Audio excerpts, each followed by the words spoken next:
to Mario, and you can start whenever you want.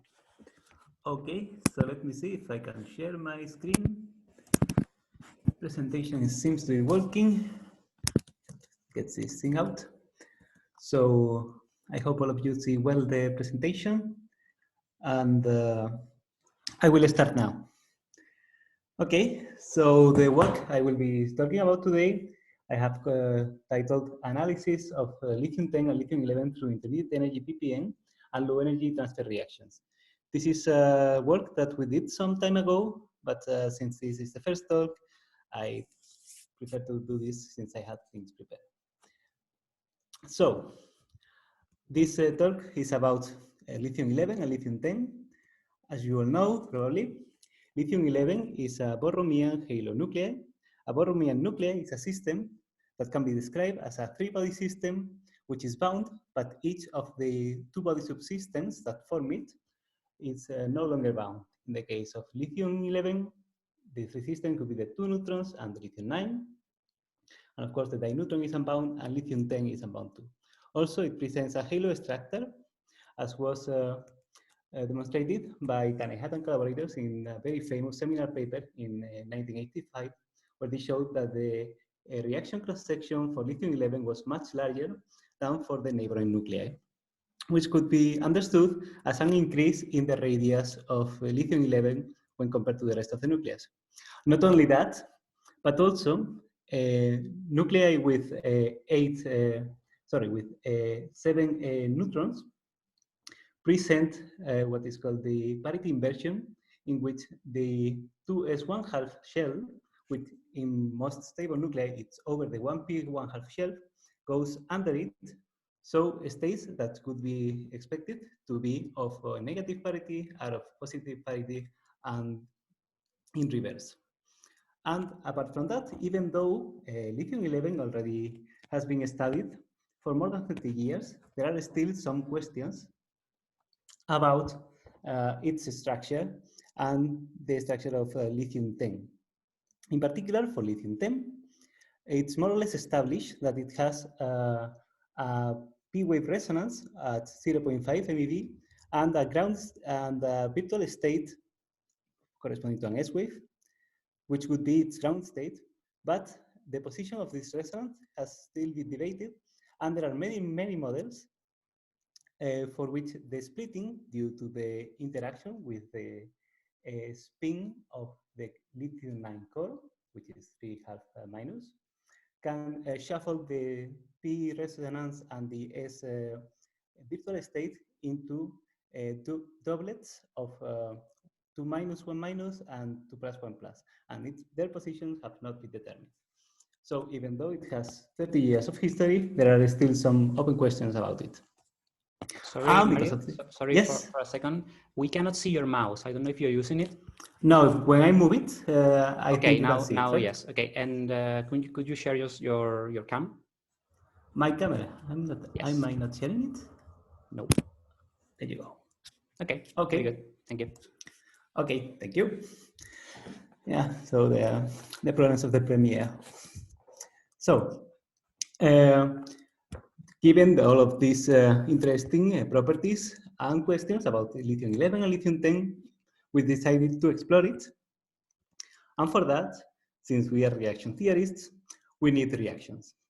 And in this case, in 2016, transfer reaction with PD from lithium-11 was published, which was able to populate the resonance in lithium-10. And so we decided to have a work on it.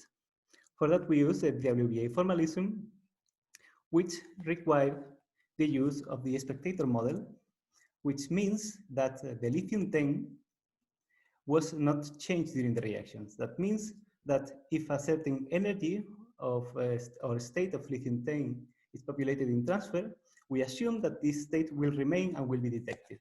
This is a rather strong assumption since we are dealing with an unbound system, but we decided to give it a go, and as you will see later, after all I'm showing this, you can see that it will work quite well. So we need a way to describe our lithium-11 and our lithium-10. And for that, we use a three-body model for lithium-11, in which we treated the two neutrons and the lithium-9 as inert cores. And for lithium-10, we just use a standard two-body model for the lithium-9 and the neutron. We then tweak the interactions to give a reasonable value for the binding energy of lithium-11, for its matter and charge radius, and also for the spectrum of lithium-10 to present at least the properties that the community is quite agreed upon about. So we try to have a P-wave resonance at around 0.5 MeV and virtual state at low energies with a scattering length of around 20 to 30 Fermi, negative Fermi. And I will now you direct to model P3. So that would be the simplest model we are considering. It's a model that does not consider the spin of lithium-9, and as such, the P-wave resonance and the S-wave state, virtual state, are not split into doublets due to the spin of the lithium-9. And as you can see, we put the energy at 0.5, the scattering length is close to 30, so it's quite a reasonable number. And as a way of, thanks to our formalism, the position of the resonances, the spectrum of lithium-10, restricts very strongly, which is the contribution of each state to the ground state of lithium-11. And as you can see, for this potential, the contribution of the P wave is around 30%, while that of the S wave is around 60%.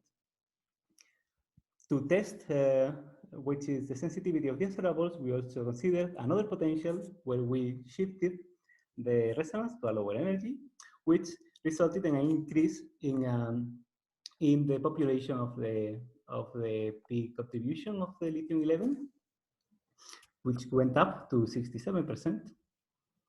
And also, to explore the effect of the lithium-9 spin, we introduced two models, P1i and P2i, which I'm going to call P1 and P2 in the following, where for P1, we tried to have a resonance which is split, but still has its centroid at 0.5.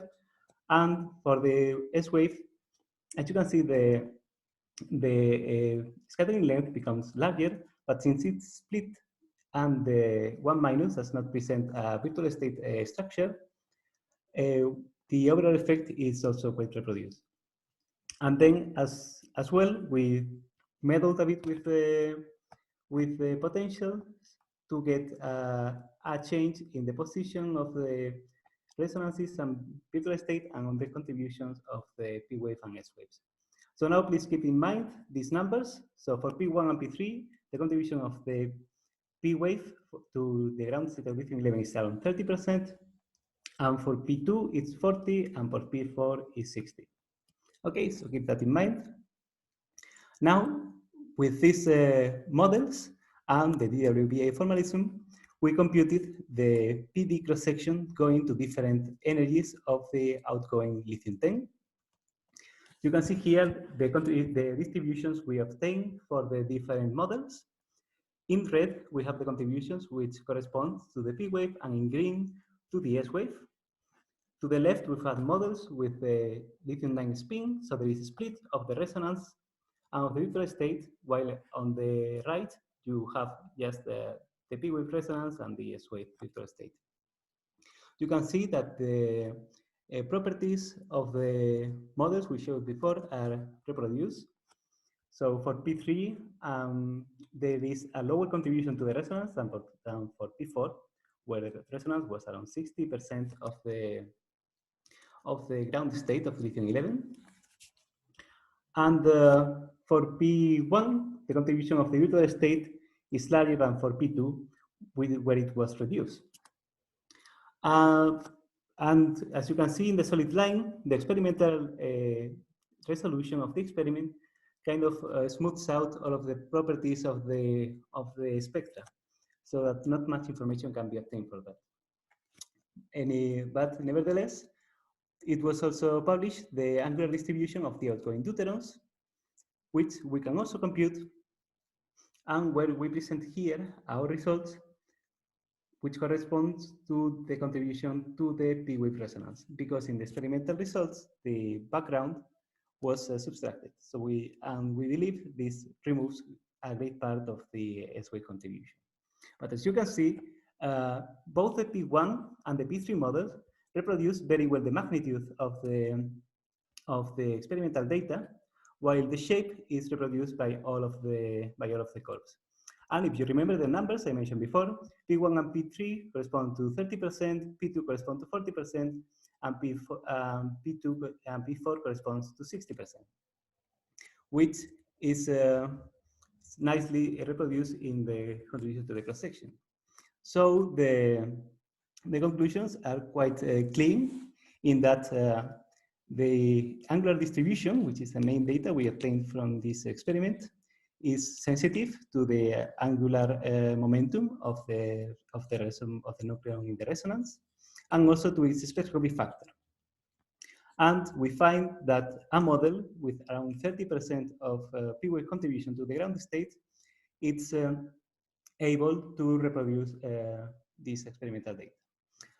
But if we go back to the energy distributions, we see that they are quite different.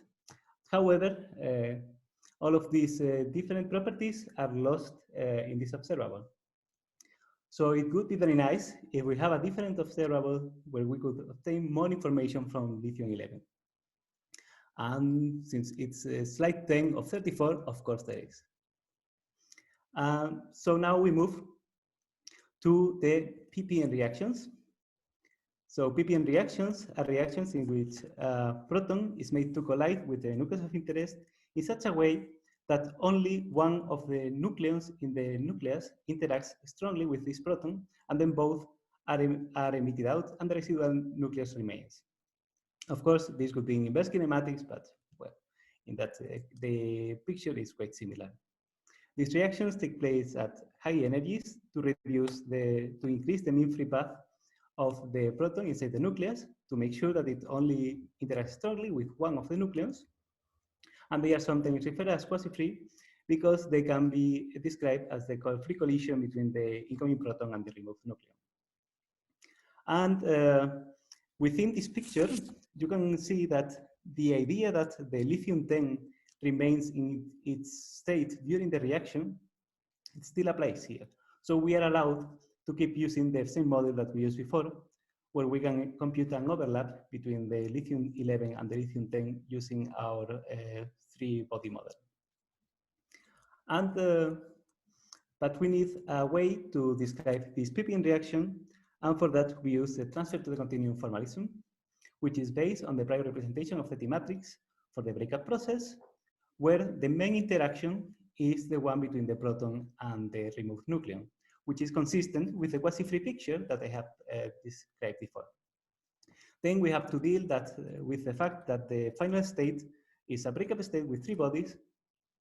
So we have to deal with its continuum, which we deal with by expanding this continuum in proton nucleon states and discretizing them in bins in a rather standard way. With that, we just have to compute the cross-section going to each of these bins, and with that we can obtain the cross-section. We can do this for the different energies of the lithium-11, of the lithium-10, and in that way obtain an energy distribution. And of course, these energy distributions have been measured in this reference that you can see by Atsutina collaborators in GSI, if I'm not mistaken. And from the results that you can see here, they obtained a P-wave resonance at 0.5 and a virtual state of around, with a scattering length of around minus 22 Fermi. But the way they obtained these results was through a fitting procedure where the magnitude of each contribution is independent and is just fitted to the data. So you cannot know which is the relative weight of the different components. You cannot know if the S wave is bigger or if the P wave is larger. And also you cannot know if the reaction mechanism is going to distort these descriptions you have of your nucleus. But with our model, where we obtain our overlaps from the three-body calculation, and where we obtain our cross-section from the transfer to the continuum formalism, we are able to predict the different contribution to the different states and also the overall cross-section. And since our P3 model gives a resonance at 0.5 and a scattering length with a reasonable and close magnitude, we would expect that our P3 model would work well to describe data as it's obtained in the Axiotenas paper. So we perform the calculation and we find that they don't work. Here, the black line corresponds to the P wave, to the resonance. The red line corresponds to the S wave. The blue line is just the sum of them both. And this purple line is the sum, but convoluted with experimental resolution. As you can see, the experimental resolution modifies quite much the results. But that's not surprising because you have to detect the neutrons, and that's it's complicated. But we can see that our model is not working. And to understand why, we have to remember the numbers we had before, that for our model P3, 30% of the ground state corresponded to the, to the P wave resonance, and 60% correspond to the S wave virtual state. And there is too much contribution at low energies corresponding to the virtual state. But we cannot do too much about that, because if we want to reduce the magnitude of the virtual state, we can only do this by changing the energy of the virtual state and the resonance.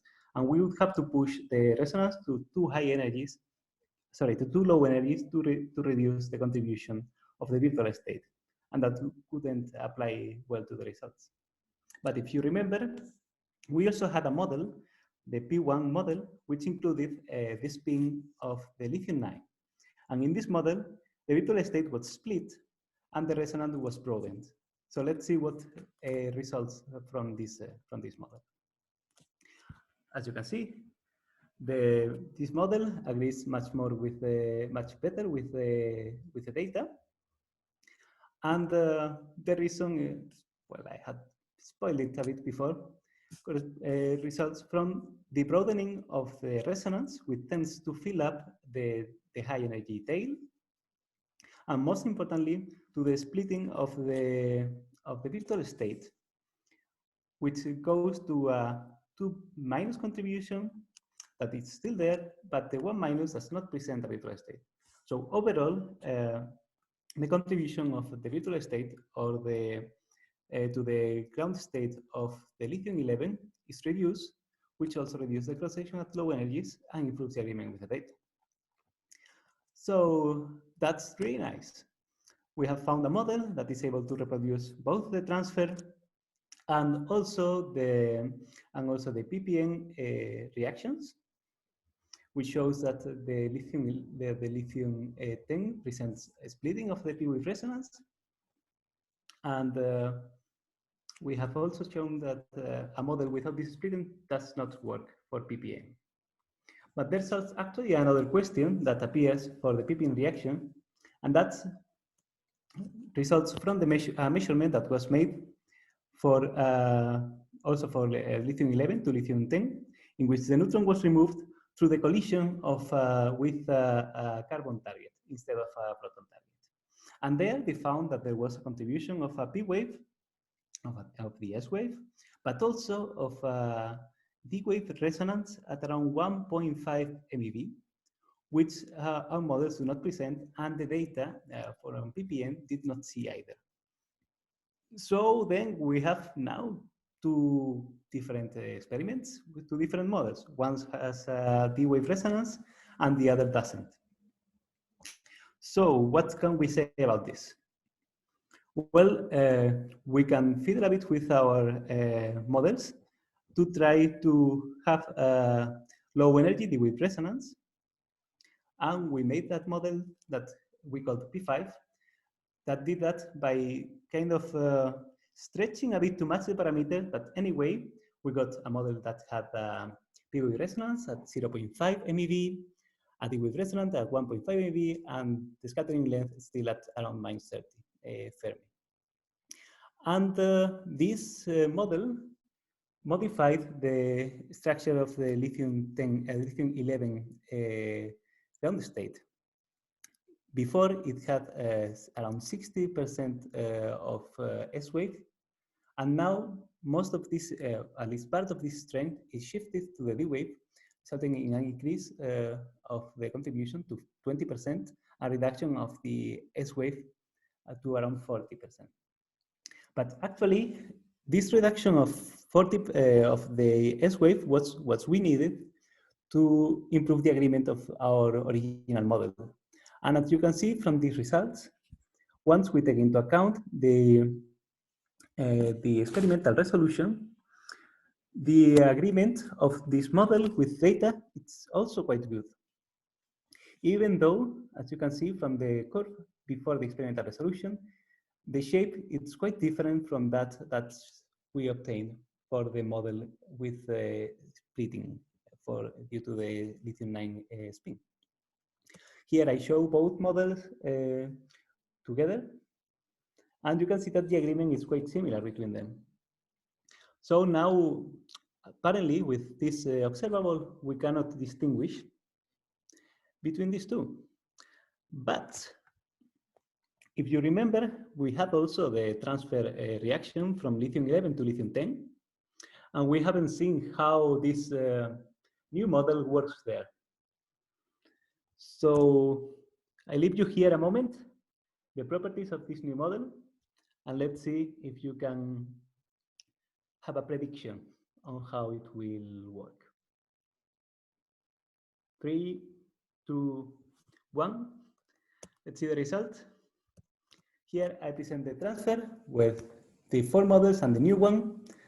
Probably you're not seeing the new one so well. It's this black line here. And as you can see, it agrees also quite well with the transfer results. And that comes as no surprise because this observable, this transfer reaction is only sensitive to the proportion of P-wave in the lithium-11 ground state. And for our P5 model, the one with the D-wave, the contribution is also around 30%. So it comes as no surprise that it's also agreeing with the data. Now, this new model, although it agrees quite well with the data, it's one that we don't trust that much because we have to include rather extreme values of the potentials to get it, and also because it does not include the splitting due to the lithium-9 spin, which we would expect from lithium-11 and from lithium-10. Anyway, it would be very nice if we could separate and distinguish between these two models. If there was another observable that we could also try to analyze and to compare these two models. And since we are in slide 22, then I guess there must be such an observable, right? But for that, we have to leave lithium-11 behind and go to the DP reaction on lithium-9. Now, this reaction has been measured. There was a measurement in 2006 and a recent one in 2017.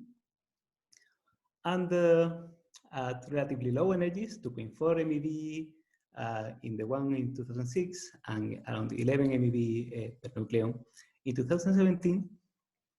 But the interesting thing is that they obtained quite different results.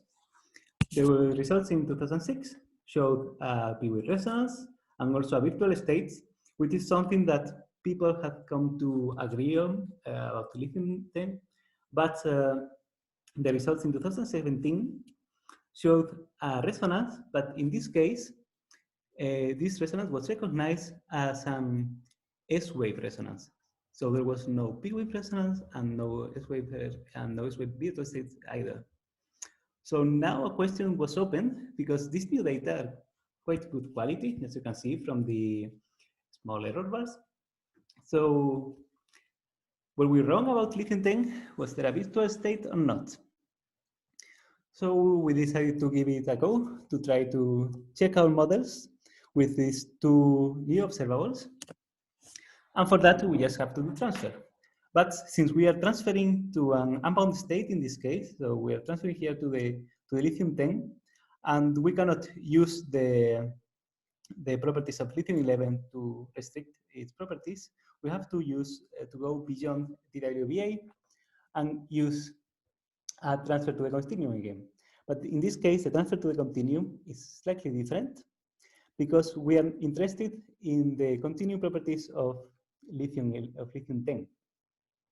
So we have to construct our continuum not as a discretization of the states of the proton and neutron, but in this case of the states of the lithium-9 and the neutron, which means that our main potential is no longer the potential between proton and neutron, but the potential between the neutron and the lithium-9.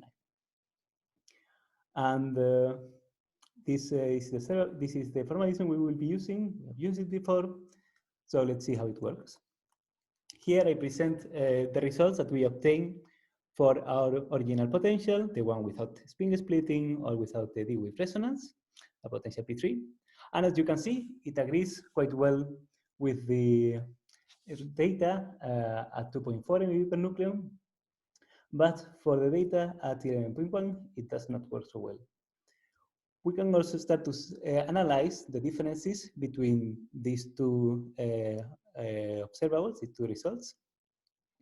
And we can understand why we're getting different shapes in that the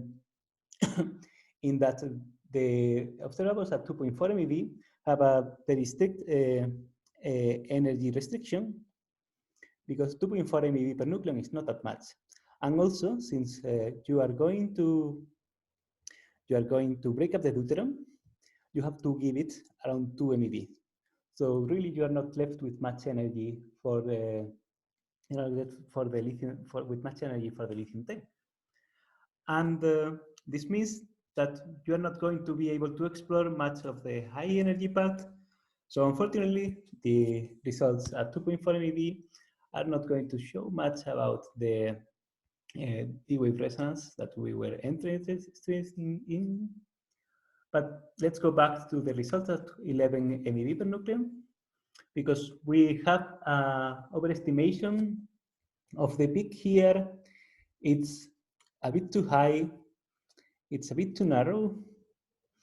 I think we have seen this thing before, right?